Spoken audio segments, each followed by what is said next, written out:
Hello everyone. How is everybody doing tonight? I am doing fine. Thank you for asking.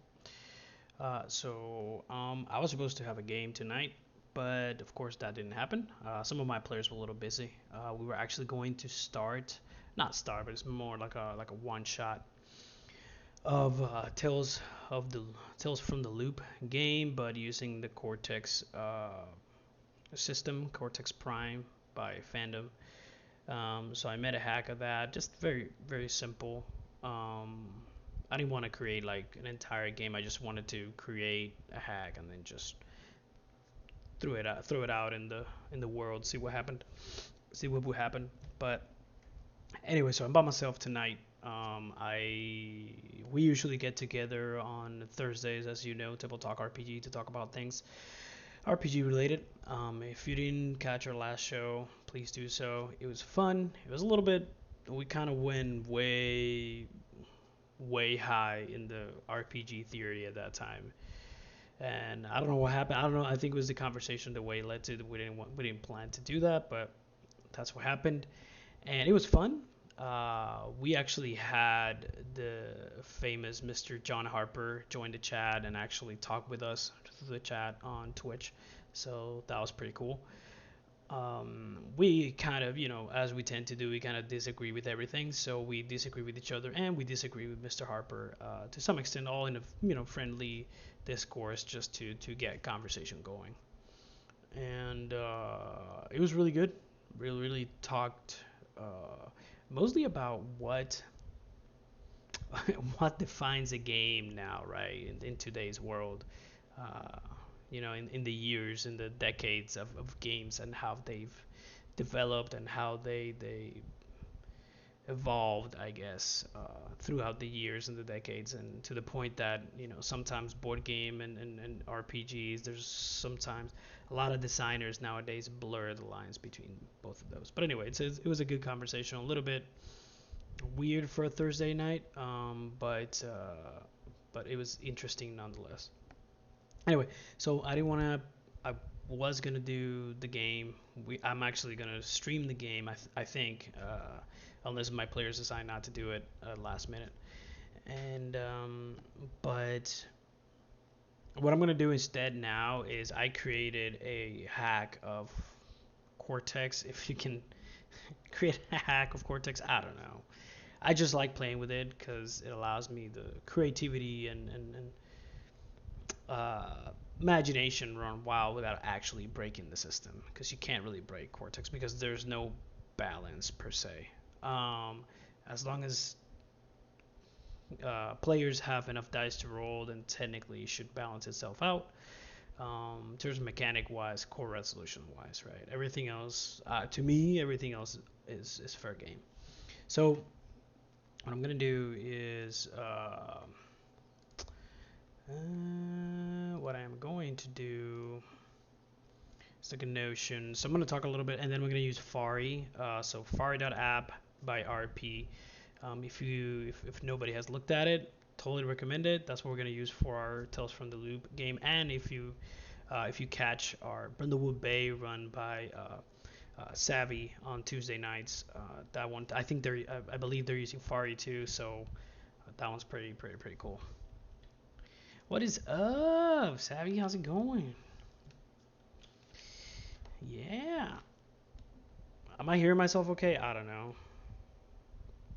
Hey, you want to join me? You can join me. I can mix things up and try to. I'm going to talk about Cortex Unleashed. Yeah. So, all right, let me.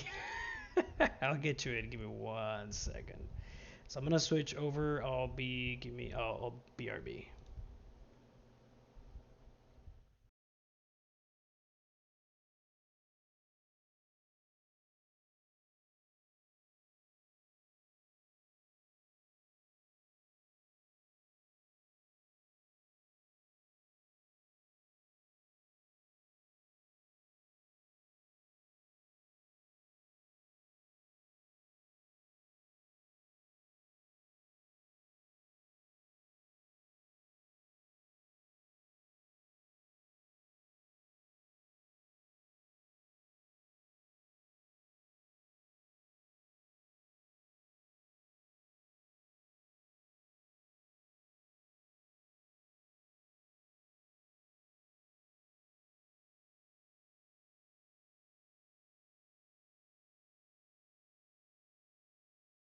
here we go. Okay, now we got audio.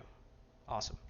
Yeah. So what I'm gonna do is I'm here with Savvy now, and Hello. she does not have the camera on because she was not No, planning to be on camera. So that's all right. I am in my PJs, so nobody needs to see that. No. Anyway, so yeah, so we were supposed to have the game tonight, right? But you and I think RP as well was Oh not. yeah, Tales Um, from the Loop. Rip. Tells, yep, yeah, well, nothing I can do about that. But anyway, so yeah, so the what I'm gonna do is Cortex Unleashed. Okay. I Is this your new? This is your new spin? yeah, of This course, is your I'll spin. I always have newer spins all the time about Cortex, right? As you can see from all the games that are there about Cortex Primes, but Right. that's whatever. But anyway, I like this one because I think this one I can actually use for what do you call that? I think for any setting, I don't know yet. We shall see. Because so player rules.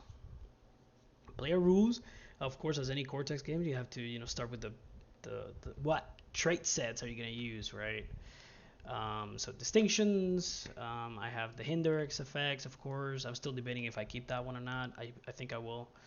Um, although it's not honestly, as savvy as you know, I like to debate on things.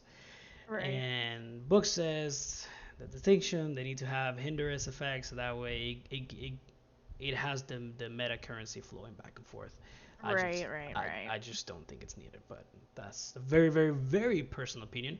And by the way, I didn't say it in the beginning. I have no affiliation with any of the games that I'm mentioning right now because I am mentioning a couple of games that I took a lot of stuff from. So in no shape, in no way, shape, or form am I making any money out of this. So this is just because I want to do it and because it's fun. So just want to throw that out there.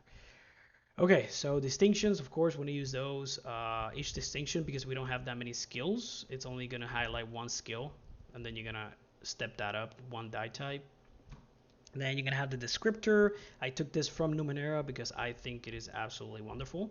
Descriptor, type, and focus, right? And they have their own Hmm. descriptions, so I'm not going to read those. But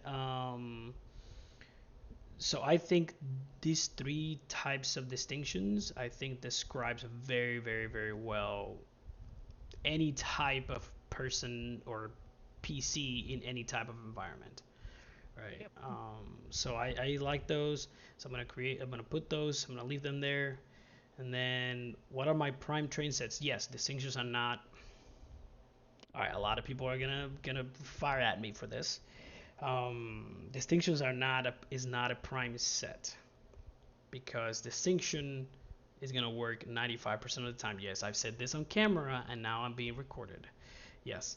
Um, People will probably somebody somewhere is like turning on and while they sleep or something. I don't know.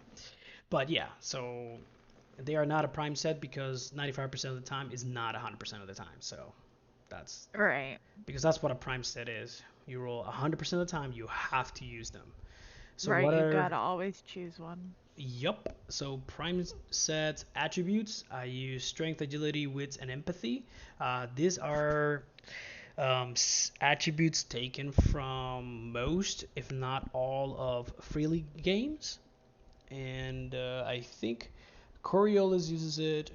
I don't know if Vaesen does. I know Forbidden Lands does, and I think that's it. I'm not sure. But yeah, so I like those because I think it encompasses everything in like 4 words. I don't have to use like Yeah. six Totally. or 8 words, right? Um, and then skills and specialties. Skills. I know we talked about the because I did the Numenera hack and it had less skills, but I think this one's encompass almost everything. Hmm. I do need to test these out to see how they work. So endure, influence, melee combat, notice, operate, range combat, ride, sneak, survive, and treat. I think I have a question. yes. Why not just do one combat and then if it's melee, they would use their strength, and if it's ranged, they'd use their agility? That is very Like interesting. Yeah. it's like that's how it works kind of in D&D almost, you know? Oh, you're throwing that word in here. Okay. Sorry, I'm just saying, like, That's whenever fine. I That's don't fine. really I'm kidding. like having the separated combats whenever you can Okay. specify what you're doing with the attribute that you're using, you know? Yeah, that is that is a very good point. The only reason why I have two is because I like to have even numbers. Ah, well, sounds like you need to Yeah, put a either tinker in there. Tinker, tinker. so operate to me was Tinker, that's why I took Tinker out. But I can add Oh, Tinker. Yeah, that's fine. I can add yeah, Tinker. add Tinker. tinker because operate and tinker are two different things. Operate's like for vehicles. Tinker would be like for for messing with, especially if you're putting ciphers in here, which if you are, then I Of saw course I that you were am. doing ciphers. Then like yeah, But that they're would be not more for ciphers like though. cipher stuff. I know, quote unquote Yeah, quote unquote ciphers. ciphers. Yeah, yeah, I know. I know what you mean. Yeah, that's what you would use tinker on, is things that have an unknown like outcome when Yeah, you mess with them, I would that's say. yeah, that's a very good point. All right, so combat, and then I'll just take range combat out. Boom. Okay, so I have I operate, meant to mention right? that a while ago, but That's all right. It's not like I'm like I literally had nothing to do tonight, so that's why I'm here. Okay, so combat endurance 3, 6, 9, 10. Okay, good, good. Tree with specialties, and then specialties, of course. Specialties are specialties. I love specialties just because it gives it differentiates characters amongst each other. You can have two rangers, but maybe one uses a crossbow, another one uses a longbow, another one uses I don't know if you want to go combat, right? And then you have people yeah, that could be like smart people, magic, and then one uses I don't know uh, like earth magic, and then another one uses like wind magic. I don't know. It just makes it easier to differentiate amongst PCs when it comes down to like, hey, how do I have two wizards, but then one wizard does something and then another one does something else. So yeah, anyway, totally. all right. So I love my specialties. Okay, cool. So, and here we come into so everything else is almost like Cortex, right? Hmm. And then we're gonna go into another one, which is to the additional trait sets. So technically, players will roll one, two, three, maybe at least four dice, at least three every single time, almost every single time, right? And then Okay. the fourth specialties is going to be that fourth one uh, that you will kind of roll oh, as well. Additional trait sets, I have effort, which is effort. Basically, I took that from it's a the name I took it from Numenera or Cipher System, and then the Hmm. actual how it Fun- plays function, and yeah. the actual function. It works like a hero dice from Cortex, but Yeah. how it actually the availability of it is from ICRPG. So basically, Oh, you start with four effort dice every single session. You spend a plot point, and then you add them to your roll. Doesn't matter when. You just they work like a hero dice. You just pay a plot point, and then you use them, and that is it. sure. But you Okay. don't. But they don't replenish with heroic success. I'm gonna use heroic success for something Ah, else. okay. And but the thing is,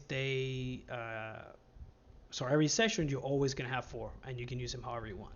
That's all it is. It used to be a D10, but then because I created something else, which is where the name comes from, the name of the hack comes from. I'm gonna Uh, explain a little bit. So I dropped it down to D8. okay. And then the meat and potatoes, yes. The meat and potatoes is the assets of the game. Assets, Hmm. I love the concept of resource in Cortex. I love it. Hmm. The way that it's like, hey, you roll your pool and then you roll this extra die just so you can add it, but then uh, it gets consumed as you use it. Right. I love that part. So basically, I created assets. Well, they used to be ciphers, right? They used to be ciphers, but Okay. now they're called assets, and it's an asset of every single thing you could possibly have: a piece of clothing, weapon, artifacts, companions, and items. Now here's the Okay. kicker. Here's the kicker.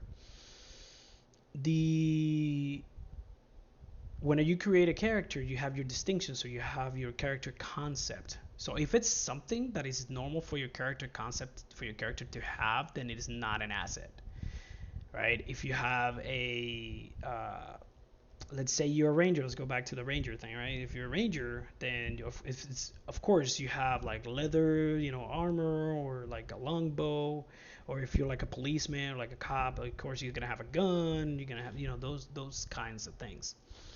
Mhm. But yeah, so clothing, so these assets, they come with different types. The five types which I just described, they're always going to be one of these, and an ability if it's something interesting that they do. For example, clothing in a fantasy setting could be like a piece of like magic armor. What that magic does, it doesn't matter.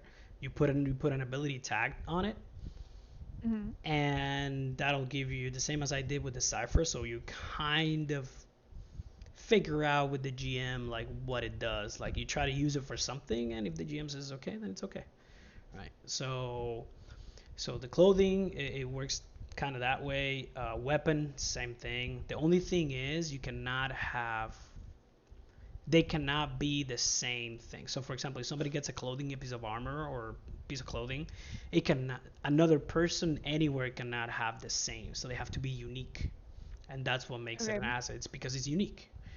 Right. And weapons, same thing. Artifacts and companions as well, and items. So the only asset that is an actual resource, and it expires after you use all the dice, is the items. Everything Okay. else, when they expire, they're not really consumed. They don't really go away unless the PC themselves or the player themselves decide to like throw it away. Right. So if you use a piece of clothing, that means you're using it. So that means whatever ability, whatever thing makes it unique, it's like going away. Either it's because if a piece of clothing is battered, it gets broken, it gets like shred or something. I don't know, whatever it is, or cut or something, and then you have to spend a scene in order to like whenever you get to town, hey, let's go shopping. Then you can spend that scene in order to like uh, fix that piece of clothing, fix that Mhm. weapon, or uh, and the only thing artifacts and companions are a little bit different. Artifacts is they have a specific tag type Okay. called power source. So an artifact, it is something extraordinary. There is some type of fuel for it. Either it's actual fuel, or maybe it's like magic, or maybe it needs souls, or maybe it needs blood, or maybe it needs holy water, something that it needs it to power, right? But what's the difference on the resource between all of them, right? What's the you know Yeah. clothing What is? so clothing, whenever you get that, you roll a d4, and that determines how many resource dice you have. For clothing, it's a d6. Weapon is a d8, and then for artifacts, it's a d10. Okay. What would I use clothing for? I don't know. That's up to you to figure it out. I don't know. Is it like So armor? it Like could be armor. It could be armor. I don't know. It it's could whatever you want be it to it's be. whatever Use you your want it to be. imagination. Use your imagination. Okay. The only thing is that I would suggest to if it's just a piece of clothing that does like a leather armor or something, it does nothing. But if it's a leather armor uh, of like the fire dragon something, I don't know, whatever, then you can attach an ability to it. The GM can attach an ability to it as a tag, and then that Mhm. will give it more like, hey, maybe this is something I can do, like fire resistance or whatever, right? Or Right. maybe it actually imbues your weapon with fire, or it does both. I don't know. So it just depends how you want to do it. You just put on an ability from the ability list, and then you just by reading the name, the type of that it is, and the ability, it should give you an idea of what it does, or at least what Okay. you think it does. Okay. Sure. So weapon, same thing. And then artifacts, like I said, they're a little bit different because they're more powerful, but they actually need something, not just that you spend a scene replenishing it, but they actually need something to that makes them work. Mhm. Then companions is a little bit tricky. So companions can take form of anything. That's living organism, sentient. It could be an AI, computer. It could be a car if you want to make it that. It could be an animal. I don't know. And so depending on how you got them, they don't have anything. They're not an NPC. They don't have like special distinctions or special like assets or anything like that. They're just with you. They're accompanying you for whatever reason, however that came about.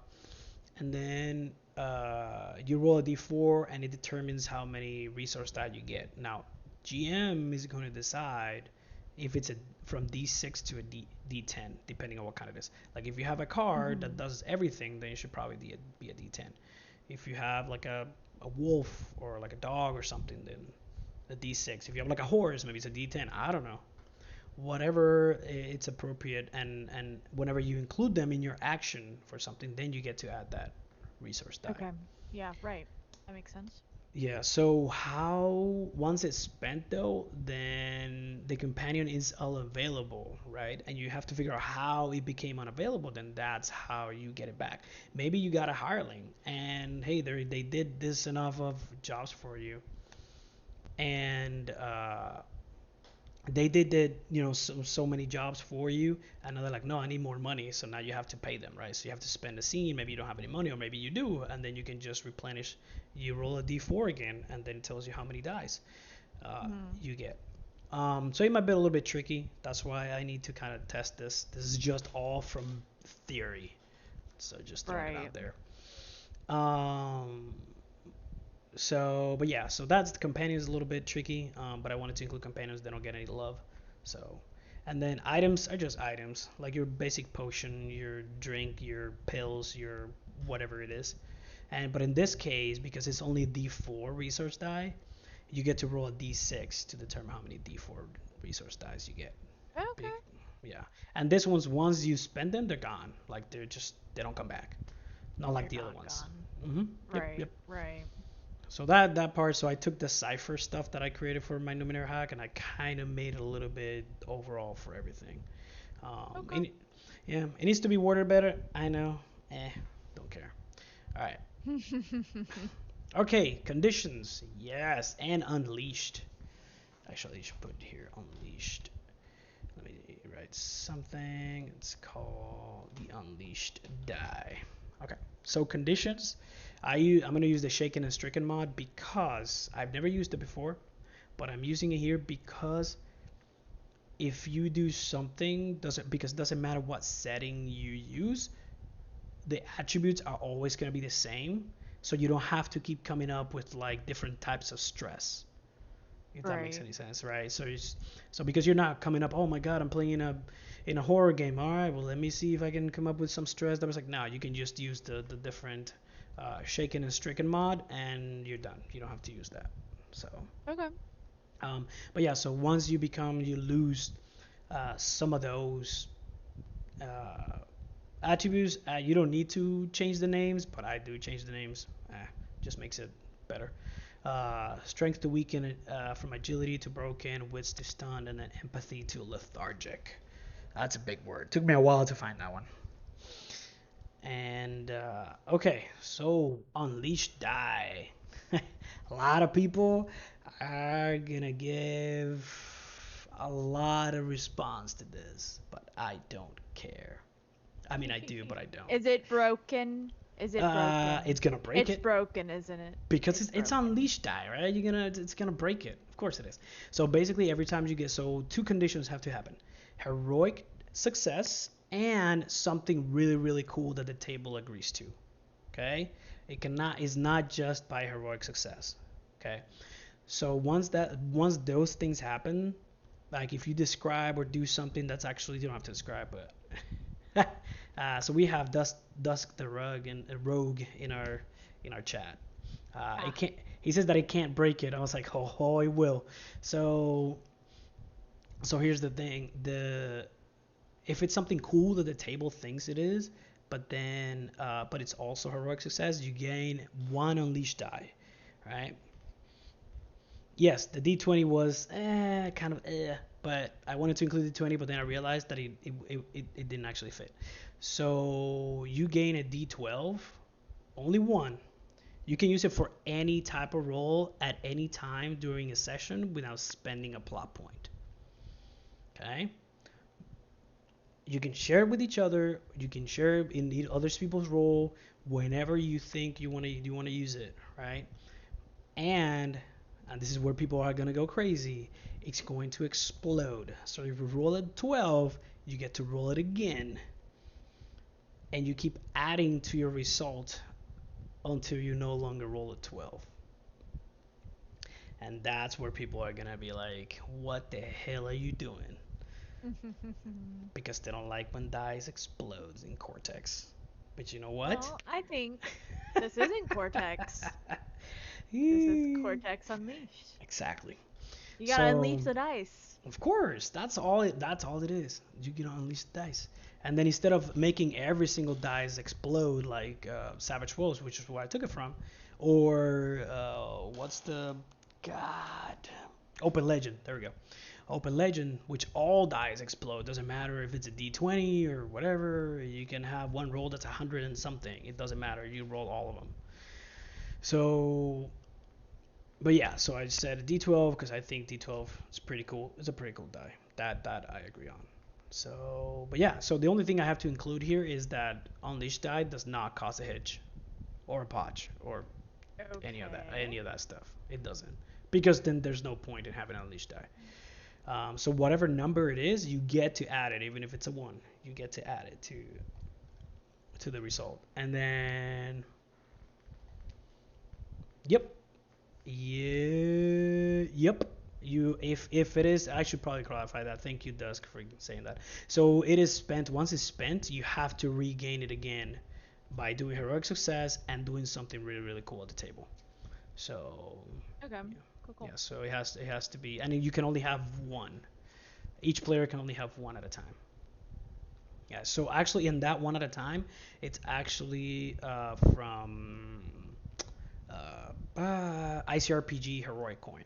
You can only have one at a time. You can share that with each other, and it's actually used to like roll a d12. Sometimes people use it to like re-roll a die or a check, an effort, or something. A lot of those things. Um, but yeah, so I need to write some of that stuff in there as well. I'm still debating if the D8 effort, if that's, I think that doesn't, the way that when we used it last time, Savvy, do you remember if they created Hitch or not? I don't think they do. The effort dice? Like the way heroic dice? No. No. No, no, no, not Hero Dice, but the way that we played it in the Numenera game. You remember that? I can't remember. I don't think I I don't think do they did. not. I don't I think don't they think they did. did either. No. Okay. So I have to put that in there, make sure that they don't create any hitches, and the only die doesn't either. So advancement is pretty normal. I'm a little bit sad about it. Disappointed in myself. It's a little bit normal. But yeah, so discover things. I still need to change it a little bit because he has to be um, a little bit more setting neutral. And there's a couple of things like magical technology, which I think it's kind of both. And yeah. So I still need to add some more questions. I should probably add some more questions or at least reword some of them. But yeah, so basically at the end of the session, you answer those questions, yes to any of them except the settlement faction side of ruin, which is 1 XP each, and then you get to use that XP to like buy things and upgrade stuff and all that. And I should probably add Right. some stuff for resources, the resource die. Yeah. So that is it. That is Cortex Unleashed. I just haven't created any uh, GM rules because it depends on what you're playing. Right. Then you can have different GM rules. So I'm not even talking about that. So, and I did create a long time ago Numenera one shot, or it's from the book, from the original Numenera book. adventure, and I used the what's it called, Lazy Dungeon Master to create like everything, and there we go. And yeah, it was right there. So that is Cortex Unleashed. What I'm actually gonna try to do now, and this is the character sheet template anyway. So I am going to actually make that in Fari. Yes, I'm giving a shout out to Fari.app. And I give it a shout out to your Brindlewood game. Oh, thanks. Yeah, I Yeah, did. Fari, it's important to shout out to Fari because RP has accommodated all of our suggestions and then some. So I think shouting him out is something we should do often because he's kind of catering the game too. Yes, I know, I know. He it's funny. Like I like that how we did the whole when you put the on Cortex when you put all the sheets. He's like, oh my god, this looks so much better if it was like a double column or stuff. I was like, yeah, whoa, Right. and he actually did it. So Yeah, you did it. It was great. he's not in the beta yet, so he said it's gonna be not until like a couple of beta releases from now. Um, So Dusk says using Shaken and Stricken is going to make characters pretty scene resilient. I think hitching on effort die is probably fine. Thematically, it makes some sense to hitch. The Unleashed die, totally, yeah, I agree, no hitch there. Yeah, I'm never gonna add hitch to the effort. So here's my thing with that. If you put a hitch and effort, so there are some systems that already do that. Freely Games they do the push mechanic, which is you roll some dice, especially in Forbidden Lands, it's very apparent, and on Alien, but in a different way, which I like more in the Alien one than I do in the Forbidden Lands. But anyway, so in the Forbidden Lands, you roll the dice, and if you get ones, it's fine. There's no cause. There's nothing wrong with that. If you get successes, but if you don't, and you push your roll, then those ones actually hit your attributes. So your strength keeps going down by one every time you get a one, depending where they came from, right? If it was from strength or agility or whatever it is. And so in that world, in that setting, it makes sense because it's a survival game. You're like, it's very resource intensive. It's survival exploration. You're like literally traveling through hexes, so it makes completely total sense that it would do that. In the Alien one, you roll the dice from your attribute and skill, and then if you push, you get to add. Every time you push, you add one stress die to your roll. From then on, from then on, every time you roll, uh, unless you recover. Okay. So when you add the stress die, there's a possibility you get a 6, but if you get a 1 in that stress die, then you have to roll in a panic table. You enter panic mode. So it makes sense because, of course, it's aliens. You're going crazy, and you're gonna die eventually. So, so it makes sense there that when you push, there's something really bad should happen. But I think effort should be an extra push because the way that I imagine it in ICRPG in the Alter State game, which is their cyberpunk setting game slash game setting, I don't know.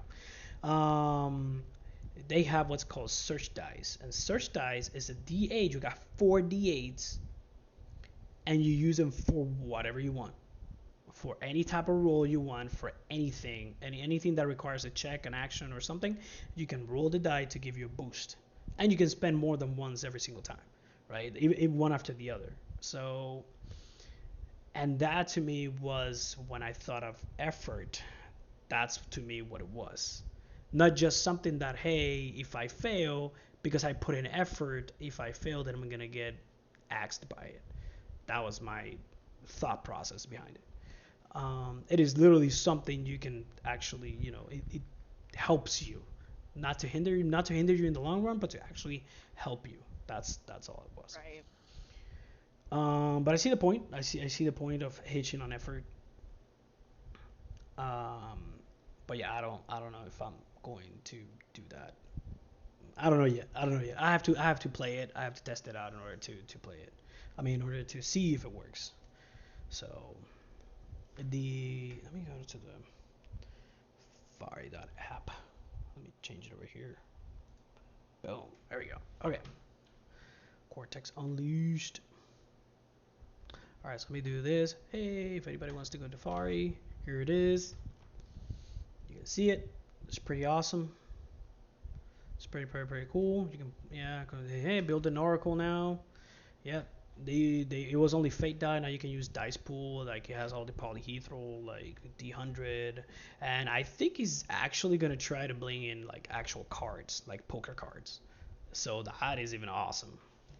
Yeah, that would be pretty cool. Then There's maybe I some can get him to add yeah. the stuff for custom decks, What do you mean custom? uploading the Oh, to faces and you can backs. add your add the images to the deck. Yeah, Yeah, that's pretty cool. That would be but pretty I'm cool. not gonna ask for that right now. But RP, if you're listening, inevitably, I will be asking for that. I don't know if it's doable, but it would be That's neat. funny. Yeah. All right. So I'm just gonna create a character sheet just to give our friend RP a little bit of a. I mean, it's not like we have like hundreds of people listening, right? Or thousands of people, right? So anyway, all right. So let's do section. God, what is it? Okay. Attributes. Add a block. Actually, let me add this section. I like to have actually attributes, no, distinctions. Jesus. Distinctions. And then I like to have attributes over here. Now the only thing is, and we'll get to that later. See how I can make the shaken and stricken stuff. And then I'll put asset over here. I'm gonna put and what should I put here? Because skills is gonna be very long, and attributes as well. Hmm. Maybe effort. Don't forget you can use multiple pages. I don't like using multiple pages. I don't. I Wait. don't. I don't know why. I don't know why. I don't like it. Yeah. So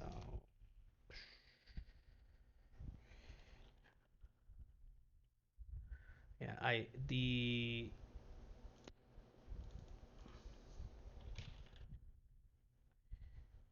no. Stop it. This is a lot easier.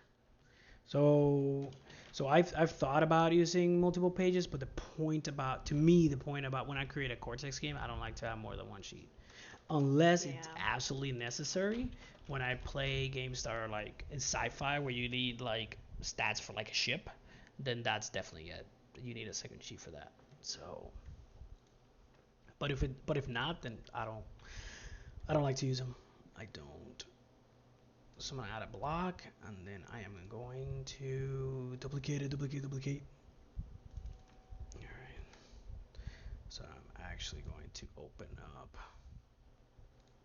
over here because I can't see it. And it is. I can't even remember my own skills. That's awesome.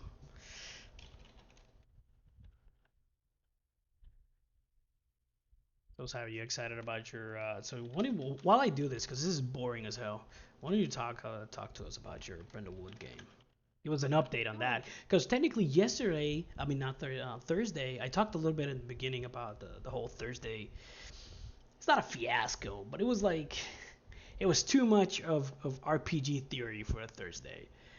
yeah. And I did give the props that we had Mr. John Harper, creator of Blades in the Dark, with us, and he was actually going back and forth. And of course, I had to disagree with him, because as Right. I do. But yeah, it was really good. But what we wanted to do was like Axio was gonna talk about his like D&D campaign, getting back into Savage Worlds, and me talking about my Cortex things and my games, and we just ended up not doing that at all. Right. So yeah, you can Well, talk to us about that. Brindlewood Bay is just a cozy little game played with a bunch of cozy little people who are really fun. And it's about It's one of my favorite games. If I could choose to only play one game or only run one game for the rest of my life, and somebody told me, like, you have to choose, I would be like, I'll play Brindlewood Bay because it's just awesome. You get to be a Yeah. little old lady, and you get to poke your nose in places it doesn't belong, and live out your wildest dreams as a old retired widow who hunts for murders, and it's very fun. Um, Nice. our latest episode, they are trying to solve the murder of a guy who, quote unquote, drowned after falling off of his yacht accidentally. Oh yeah, is that what that is? So, Nice. yeah, Okay. yeah, and it's been a pretty fun time. I enjoy it How are the very much. And players? oh, the players are amazing. They are Like you don't even. all. So I was gonna ask this last time. So how many dice were actually? How many times were Oh, dice actually rolled in the it was entire tour? 6. 6 times in 2 hours It was in tour. Yeah. 6 times in 2 hours because my players absolutely adore building scenes and Uh, building their characters' relationships together, which is perfect. It's perfectly fine with me because I enjoy watching it happen. nice. And I don't twiddle my thumbs at all. I'm just like, oh, this is so great because they get really into it. But unfortunately, a lot of what happens doesn't require rolling because it's all dialogue. But it's still fun. It's good. Oh, I'm sure it I is. will allow it. Oh yeah. I just But yeah, I told them I was like they need to be creative with like with their stuff. there's a Yeah. move called the meddling move, and that's when you roll to like receive clues, Okay. and you can literally roll it whenever, as long as your intentions are to like snoop around or like Of find something course. out that they didn't know before. And so one of the characters was in the library, and she wanted to like look over the shoulder of a girl who was like chatting online with somebody, and Nice. I was like, "Oh, okay, roll the day move because there's a day move and a night move." The day move. And then I retroactively like 20 minutes later and like many conversations later, I was like, "Wait, I actually want to change that to the meddling move because you were meddling. I should have made that so I'm still learning as That's a alright. GM, like when to call for what role and That's all that. the yeah. It's funny because when you play games like Pathfinder, not just I don't want to throw Pathfinder out there under the bus, but it's a great game. Pathfinder 2 is a much better game. To me, is a much better game than Pathfinder 1. But yeah, when you like it's rules intensive. That's what it is because everything has a Hmm. little specific context that it needs to be used under and blah blah blah.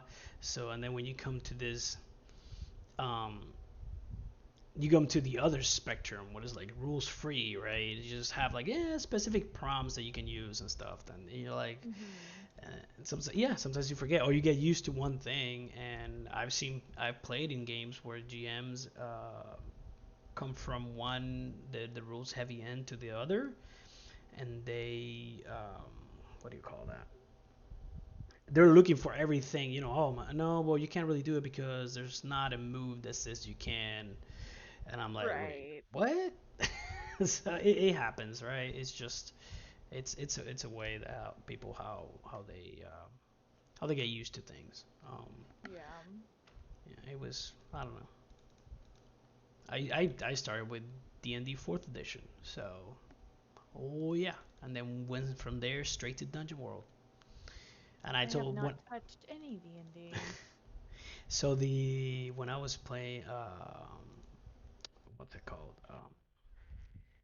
I played Dungeon World like the first couple times I played it the first couple times. Yes, Dusk. It says micromanaging the table. Yes, it's very true. It can get to that if it's needed. Then it's not right. If it's a rules heavy game, you need somebody. Right? when I play those games, I like somebody that's not the GM to tell me what the rules are, because the GM has a lot of things to think about, and I need that rules lawyer to tell me, hey, I want to do this. It's like, oh, well, you got to do this. This is okay, cool, got it. And so I like having that person on the table as long as they're not being a dick about it. But Right. yeah. So when I did D&D Fourth Edition, and then I went straight to Dungeon World, I was. So I'm gonna admit this. So I was. I would tell players, I wouldn't even tell them the move, right? I don't know if that's how it actually went. I can't remember right now. But I wouldn't tell them the move. I will literally tell them at the beginning, like expectations at the beginning of the session zero. I'll be like, hey, there's gonna be a time, or I'm just gonna be like, hey, just give me this role, like a intelligence role, or like a charisma role, whatever it was. I'm not even gonna say what move it is. I'm just gonna tell you, hey, give me that kind of role. And at that point, it was later that I found out when I actually started playing Dungeon World as it was. And then I discovered all these different games that were out there. I was actually playing OSR fantasy instead of actually playing Dungeon World. Because that's what OSR is. That's what ICRPG is. It's like when you try to do, I well, gotcha. yeah, when you try to do something, well, that sounds like a strength roll. Yeah, give me a strength roll. Boom, and that's it. And that's what I was doing with the players. I was like, yeah, I'm gonna try to. Well, technically, it would have fallen under like defy danger or something like that. But I would just say, hey, just give me a dexterity roll. So nothing wrong with that. But I found out later, well, I was not playing it right. That was the thing. All right, so. Right. And then you're gonna have people, oh my god, there's no right or wrong to play an RPG. I'm like, well, and that's another different entire conversation. So, but yeah, and I'm trying to write. So I did find out how to make the stricken and shaken and stricken thing, which is I'm gonna put the attributes, and then at the bottom I can put the different die types of like where they're at. So actually, Savvy, do you know the shaken and stricken rules? No, I do No. not. Okay. Because I don't use shaken and stricken. So shaken and stricken, basically, if I remember correctly, now I gotta read them again. Um, is basically your whenever you get stress. I think it's a mod of like the stress. I think so. Stress is a mod of complications, and then shaken and stricken is a mod of stress. I think Okay. that's how it works. Maybe I don't know. But yeah, so basically, if whenever you get stress, um, instead of applying it to like a random stress track, you apply it to the attribute, right? So let's say your strength is a D8 and you get a D6 uh, stress. So you apply it to that D6. So whenever you use and whenever you do an action that requires strength, then that the GM will roll the D6. The same thing is the same as stress, but they're tied to your attributes instead of like a stress track. So Okay. so when it becomes shaken and stricken is when the die type of your stress becomes higher than the attribute you have. So if I have a D8 strength and then I get a D10 stress on it, then I become shaken. So what that means is that when you actually roll dice, your dice pool, you're only using one die instead of two to add. Okay. Now here's my thing. Here's my thing. And this is where I'm gonna have to test it out. Where I'm thinking is you can use your effort die or your unleashed die. Unleashed die you can use for anything, but your effort you can actually play a plot point, so you can add that D8 effort to that one die if you're shaken. And that's Okay. why I don't want to use hitch on a D8 effort. Okay. That makes sense. So. So it's a way to break the rules, to break Cortex, but not break it. I don't know if that makes any Mhm. sense, but that's what I want to do. Yeah, yeah. So yeah. So anyway, so I'll that's what I want to do. And Dusk says he quotes page 42. I don't like quoting the page. I do it for to keep track in Notion where I found the thing, the rule or stuff, and for people to look at the rules. So I don't create the rules. So I can't, risk of getting sued by fandom. But the thing is that I I don't like working the rules exactly as written, because when you look at the setting primers that they're in the book, they break all the rules. Yeah, it is true. So Cortex is a toolkit, is meant to be hacked and toyed with. Yes, it is. And when people tell me I'm doing something in Cortex wrong, then yeah. So when they tell me I'm doing something wrong, then ah, I get I get I get triggered. When technically anything you do in Cortex, as long, so here's the thing, the only, so I've talked, I think Cam has mentioned it in the Cortex server, as long as there as, because there's no need for balance. The balance comes in giving players enough dice to roll, right? At least two or one, depending on the situation, but at least two or three to whatever max it needs to be. Now, the other thing is to give them different types to roll, because when you add the different die types and you take the average of them, they should be between 7 and 10 or 7 and 9 or something like that. That Right. is your balancing Cortex. It doesn't matter how many health does the PC have. It doesn't matter how many the NPC has. That is your balance. The die type, the average of the die types needs to be at least from 7 to 10 or 9 or something like that. I don't know. So if you have somebody that has a D12, D10, D8, D4, and a D6, when you divide it, when you take the average is 7. Yeah. So yeah, that's where the balance comes in Cortex. So if you have somebody with all D10s, then it's not really balanced. That is the only issue. All right. So anyway, that's my rant there. I'm actually on the last one. Empathy was lethargic. But yeah, so that's how shaken and stricken works. Or look at page 42 in the Cortex handbook. There you go. I'm not gonna. Yeah, just before I get sued. Um, Let me. So I have this effort. I'm gonna keep the. So with the little on Fari. So if you look at Fari, all right, I'm gonna do this. I'm gonna save it. I'm gonna start a game. I'm gonna play offline, and then I'm gonna get the character sheet. Oh, nope. I always forget. Whatever. Doesn't matter. What? No. Stop it. I forget that it's the thing. I'm gonna delete it. He changed it. Man. Alright, I'm gonna assign a character sheet. Assign a duplicate of Cortex Unleashed. Boom, done. Alright. So whenever that player wants to do something, they open the character sheet and they decide, I forgot to add the things. Okay, so they can actually edit their own sheet in here. And then I'm gonna set the dice to D8.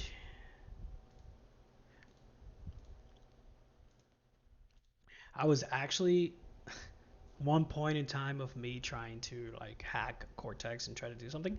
I actually tried to do distinctions of D8, a D10, a D8, and a D6.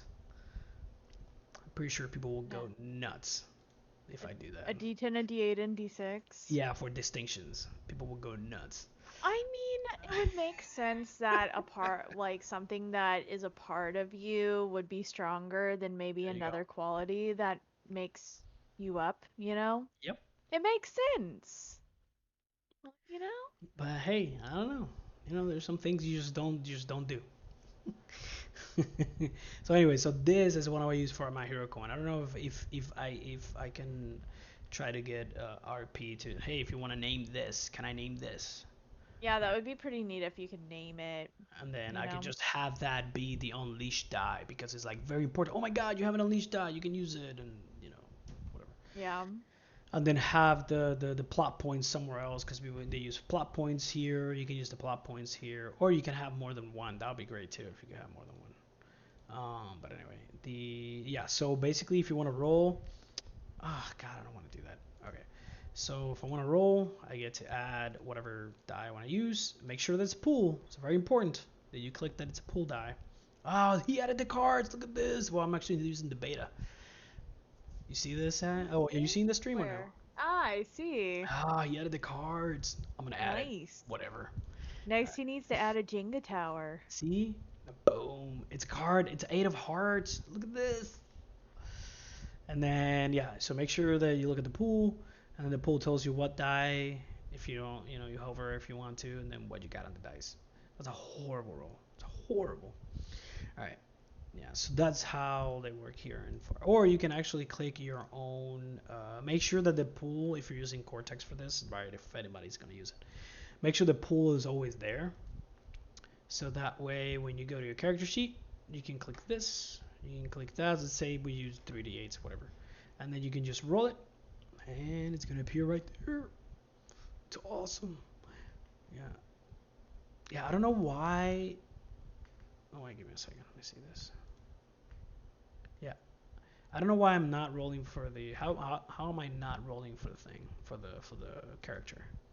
I don't get it. You cannot do that as the game master. Oh no. Oh, okay. I will always No, roll in my own thing. it will always roll in your own thing. Okay. But at least when you select it from the character sheet, you get the descriptor type of focus. You get whatever skill, whatever you use to roll, it's gonna be there. So that's pretty Yeah, cool. totally. And then what else? What else? What else? What else? D100, 2d6 for when you're doing PBTA stuff. For fate, for the fate dice, of course. Coin toss because you can play a game with a coin toss. All right. But yeah, this is Fari, people. This is amazing. This is awesome. You can draw things. You can take private notes. You can make them public if you want to. You can build index cards.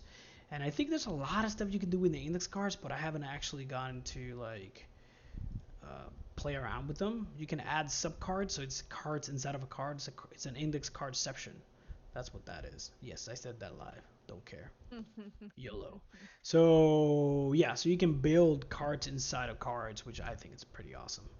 And then you got aspects if you want to do aspects, invokes, boosts. They have different colors. NPCs, different colors as well. Um, Bad guy, different colors. Stress, all that stuff. And I think you can like edit it, and you can like remove this, and then you can add. Wait. Oh, here it is. Yeah, and you can add like the dice pool if you want to create like for Cortex and stuff. You can create. Well, you can't see that. Actually, let me move this. There we go. Yeah, you can create a dice pool if you want to, with like the bad for the bad guy, for the BBEG, and then you can roll it. Roll. Boom. Wait a second. What? I Yeah, didn't know that. Is that only in the beta right now? it's in the beta. Oh, I'm excited. It is. You can create NPCs for any type of game. This is amazing. This, what he has done, it's actually freaking cool. And he's actually working on like some way to like organize stuff as well, like to organize better the index cards and stuff. So yeah. So and then just typical notes, of course, because you need notes. And then here, if I want to do this, I can try to like if I go to advanced mode, I want to make this visible, and I want to make like I don't know assets visible.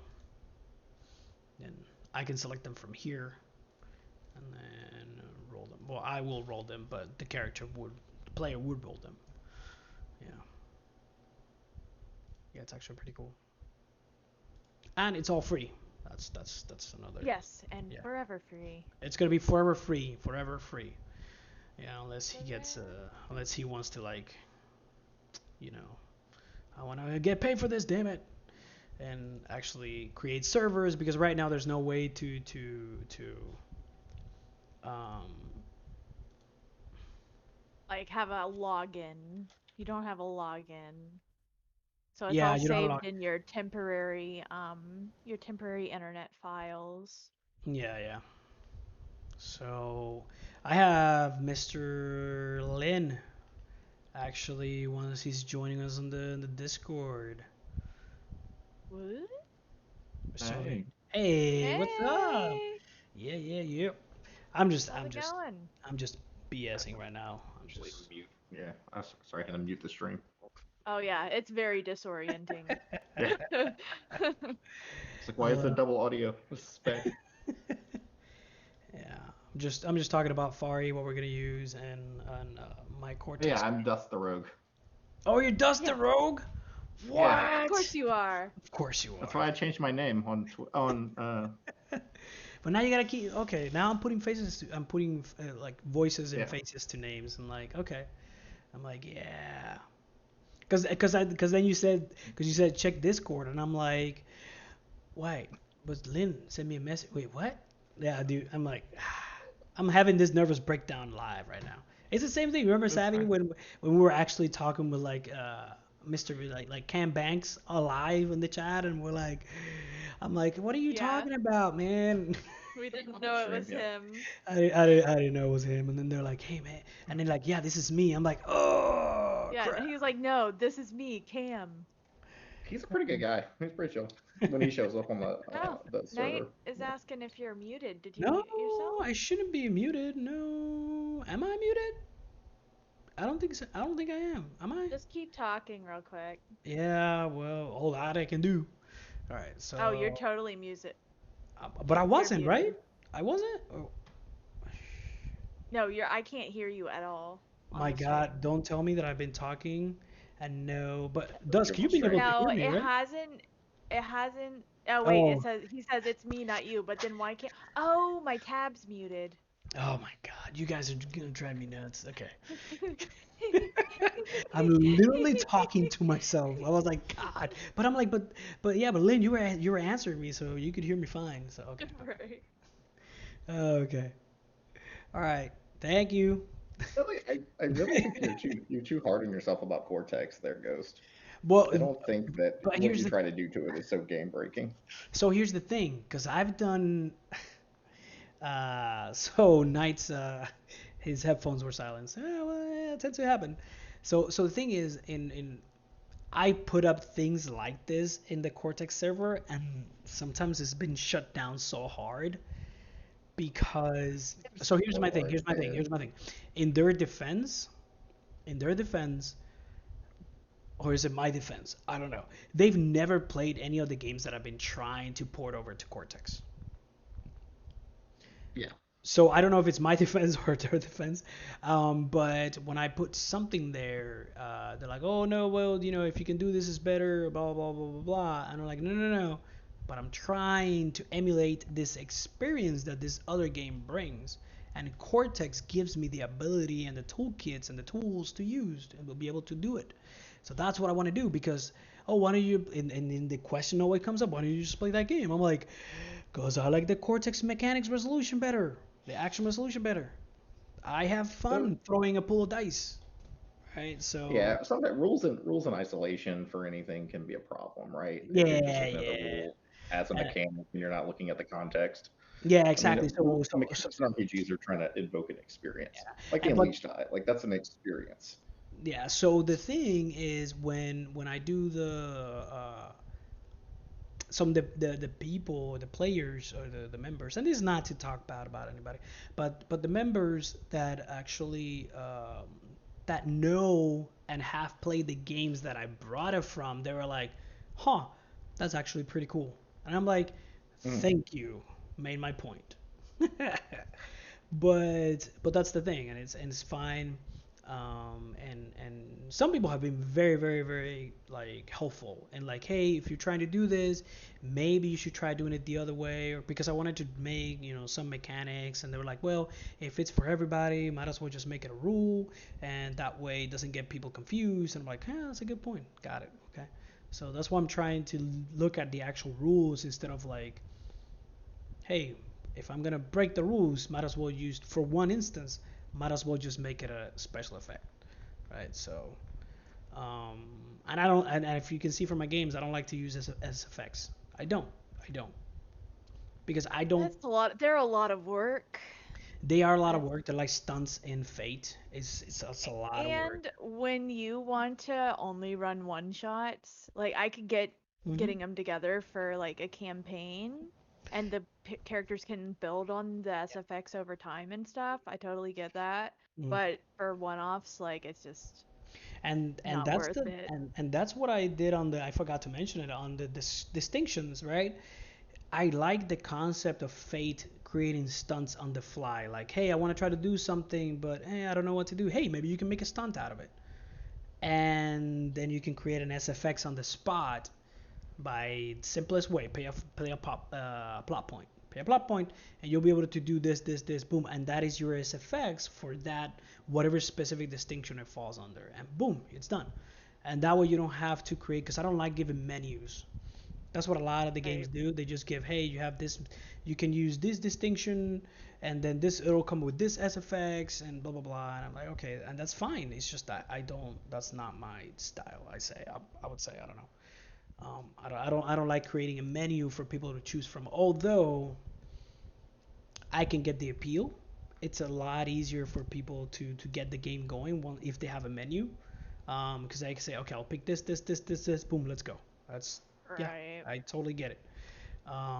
But it's not my cup of tea. I just think it's a lot of work for very little use because I created in ICRPG. I created two games. I created a Mass Effect that had a lot of menus to choose from, a lot of things to choose from the menu. I created two D100 tables of unique different items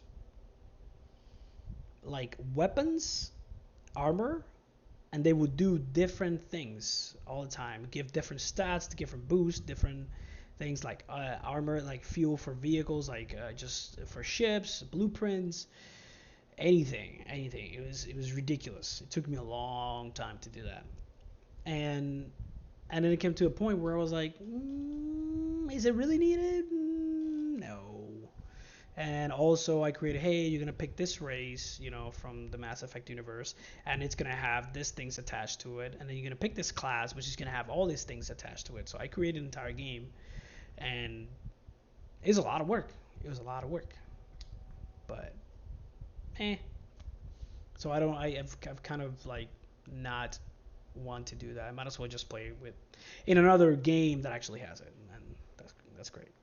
I think Yeah. Cortex SFX shine best when they're used for narrative permission or like narrative licensing, you know, not Yeah. mechanics. I think the mechanics is what kind of bogs down the design process, you know. Yeah, they do. But the thing I like about design, like I say quote unquote, I'm not a designer because you can see everything I did, I borrowed it from somewhere else. Um, That's the design. Yeah, but I like to. So I told Savvy and Axio, I'm a reverse engineer. I don't create my own mechanics. I just borrow stuff from everything else that's already out there, and I reverse engineer it. That's it.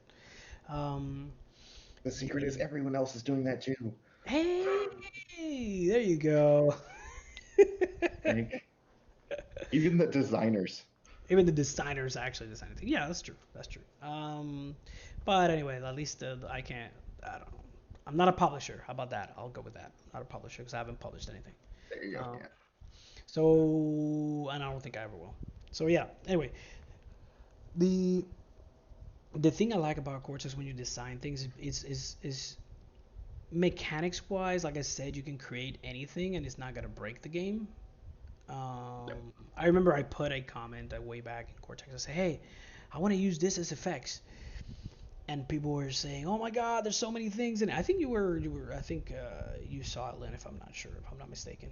It was for the City of Mist, where I created an SFX, and I put it in there. I'm like, "Hey, I'm gonna put this without context to get feedback." Okay, put it in there, and it had like Yeah, the yeah, that's a shut. while back. Yeah, it's like the shutdown and like two plot points. It was weird. It had a lot of things in it, and then somebody screamed like, "Oh my God, somebody broke Cortex!" And I'm like, "No, no, no, no. It doesn't matter how many. If I put as many costs and I put as many payoffs, they balance out. So there's really no break in the system." But anyway, yeah. I So think I don't often see anyone suggest something that costs more than one plot point at a time. And I yeah, think yeah, that's and just a and that's that's a the scope creep thing. and that's the normal thing. But hey, it doesn't mean you can't do it. It's true. Yeah. Yeah, Yeah. why not?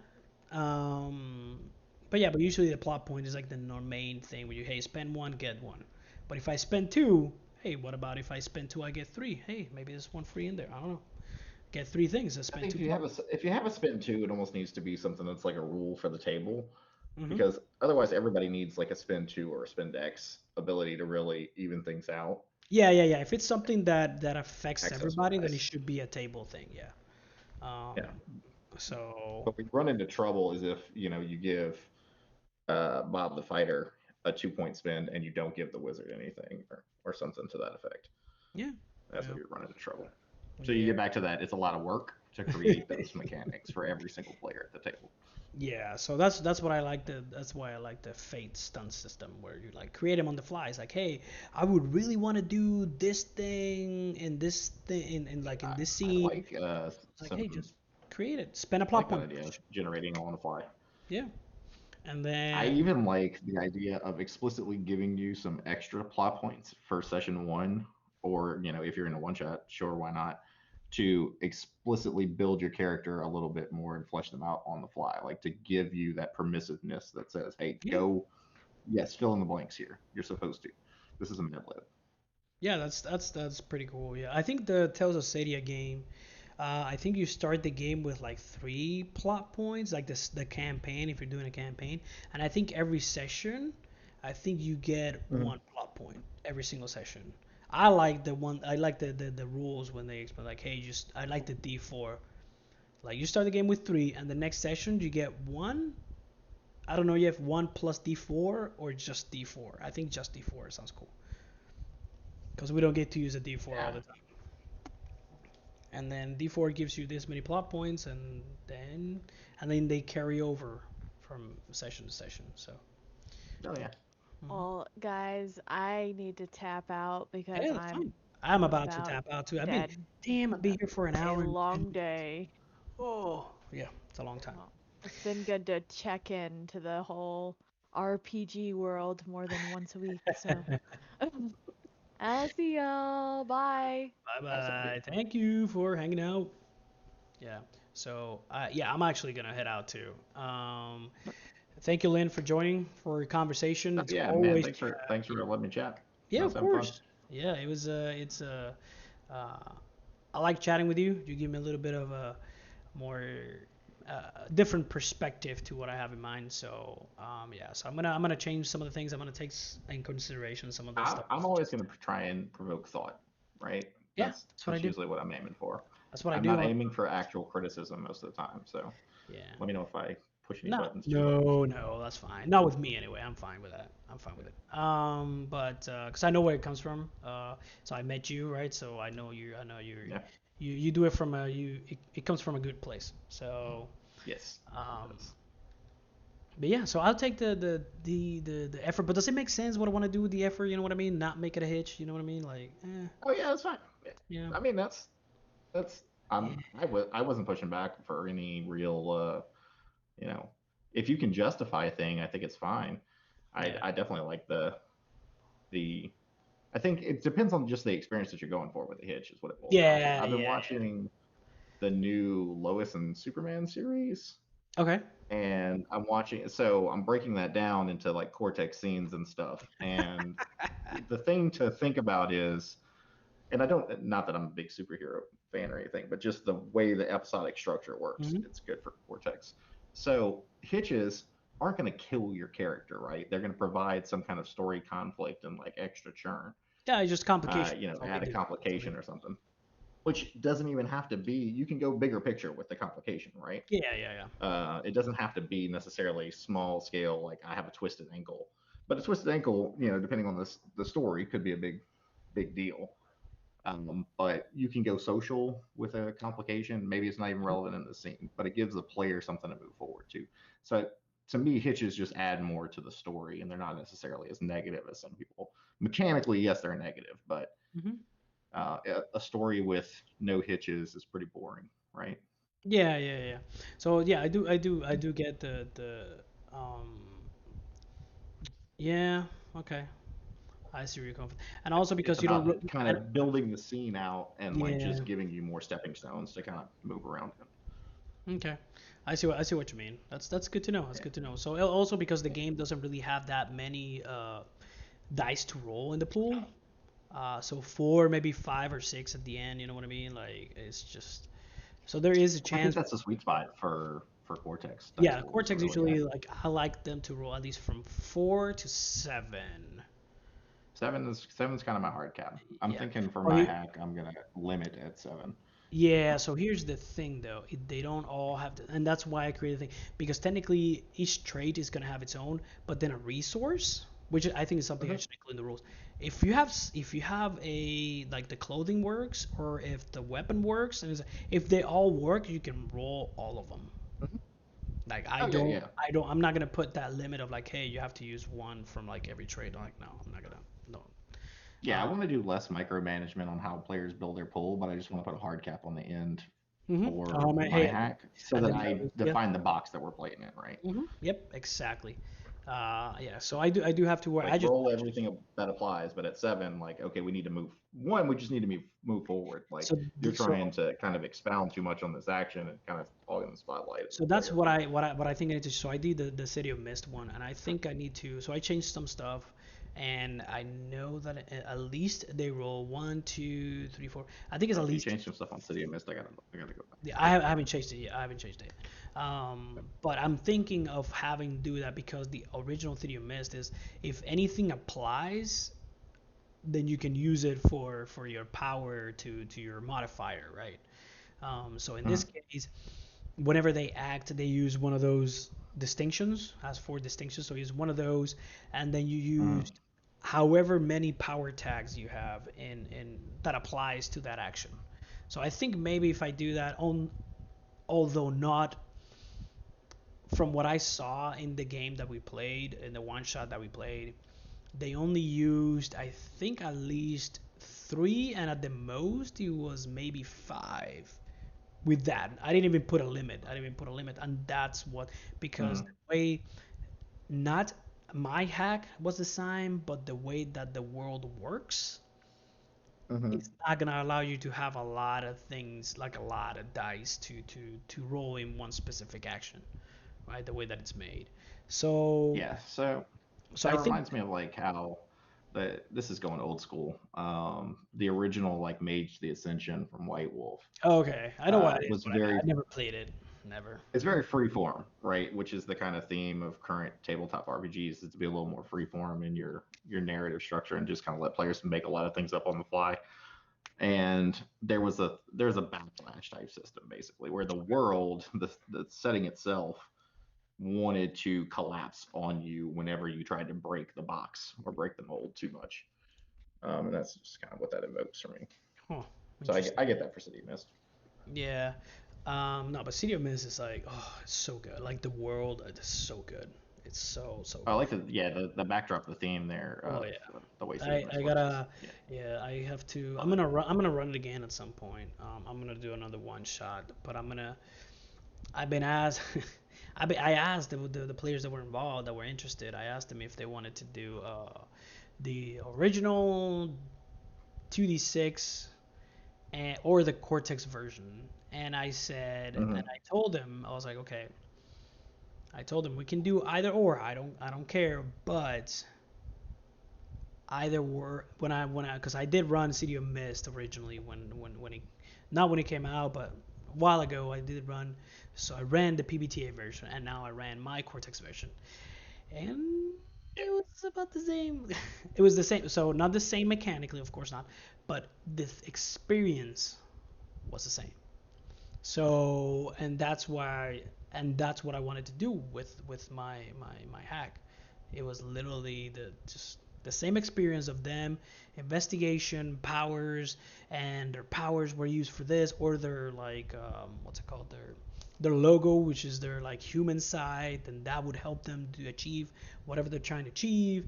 And is them trying to we did not delve into was more on their identities and their mysteries, which is like those questions that remain, which are trait statements. That we didn't do because it was a one shot, so it wasn't really like there's not a campaign. yeah. Yeah. I think I think there's a problem where right now a lot of people are splitting their attention. They want to, they're thinking one shot or campaign play. Mm-hmm. And I think that there's probably some room to look at like 3 shots or, limited campaigns basically, Yeah. So I like. where you're going Uh, to say, I want to delve into this, and we can't do it in one session, guys. Mhm. Like that's just not enough. But So I don't want to commit to 7 years of playing with the same table, right? I So have I'm trying to get into the mindset of like Axio, like one of the co-hosts. So the way that he plays or runs, whenever he runs, it's been a while since he ran anything, but he's getting to run his Savage Worlds game. So the way, and I'm trying to get into that mindset where it's like the adventure or the yeah, whatever we're playing is gonna run as long as it needs to. It's not gonna mhm, be one shot.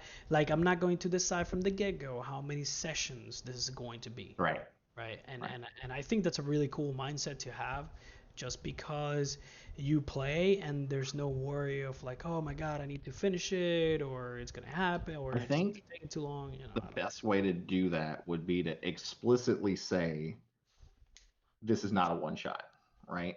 To say we are definitely going to at least commit to game two here, Yeah, and after that we're going to leave it open ended. and see But see what happens. Yeah, okay. No, I do get it. I think I'm gonna try to get into that mindset of whenever I run yeah, in the future. I think because I think a lot of people just get intimidated by the idea of signing on to a campaign, and so you got to look at the, I mean, almost like marketing, right? Like you got to, you know, don't try to commit them for that, but explicitly say, hey, we're going to game for more than a couple hours, guys. Like this story that we're going to tell, Mhm. it's going to run 4, maybe 10, maybe 20, And it and we'll also break that up into as many sessions as we need. yeah, and it also depends on the table, right? Like how much the pacing Mm-hmm. is, how much you get, how much the players interact with each other, role play with each other, and blah blah blah, all these things.